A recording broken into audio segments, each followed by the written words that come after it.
23-letna krvoločna morilka. V Južni Koreji so aretirali žensko, ki je iz radovednosti zagrešila krvavi umor. 23-letna Jung Ko-jung je obtožena umora, ki ga je zagrešila zaradi obsedenosti s televizijskimi oddajami o resničnih zločinih. Ljudje po vsem svetu uživajo v resničnih kriminalkah. Vendar je zanimanje mlade Južnokorejke za to temo preraslo v obsedenost in po navedbah policije je nedolžno žensko umorila le zato, da bi videla, kakšni so občutki.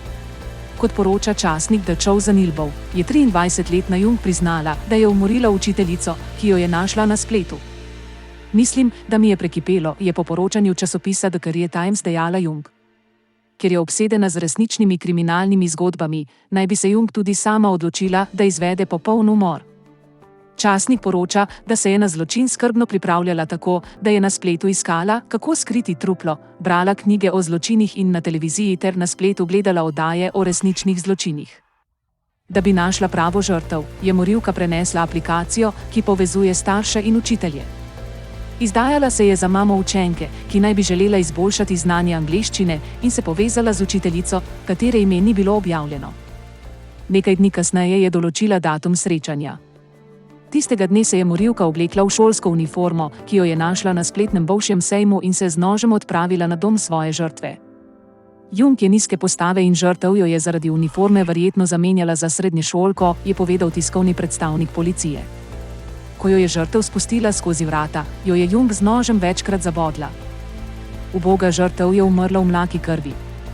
Nato je morilka odšla v bližnjo trgovino, kupila belilo in vrečke za smeti ter se vrnila na dom žrtve in jo razkosala. Jung je skrbno pobrala tudi žrtvin mobilni telefon, osebno izkaznico in denarnico. Vendar je morilka naredila usodno napako. Da bi se znebila trupla, je poklicala taksi, ki jo je odpeljal na gozdnato območje blizu reke Nakdong, kjer je odvrgla kovček, poln delov telesa. Taksistu se je zdelo njeno početje zelo sumljivo, zato jo je prijavil policiji. Policija je nato na njenem domu našla oblačila umazana s krvjo in v vrečah nekaj delov telesa žrtve. 23-letna ljubiteljica resničnih zločinov je upala, da ji bo uspelo izpeljati popoln zločin, vendar so jo namesto tega nemudoma aretirali. Čeprav je Jung sprva trdila, da je žensko ubila po prepiru, je na koncu priznala resnico, potem ko je policija v njeni zgodbi našla luknje, njena družina pa jo je pozvala, naj prizna, kaj je storila. Morilka je dejala, da ji je žal za to, kar je storila, je povedal tiskovni predstavnik policije in poudaril, da je bila Jung od vedno samotarka, ki je bila od konca srednje šole brezposelna. Izvajamo teste, da bi ugotovili, ali je psihopat.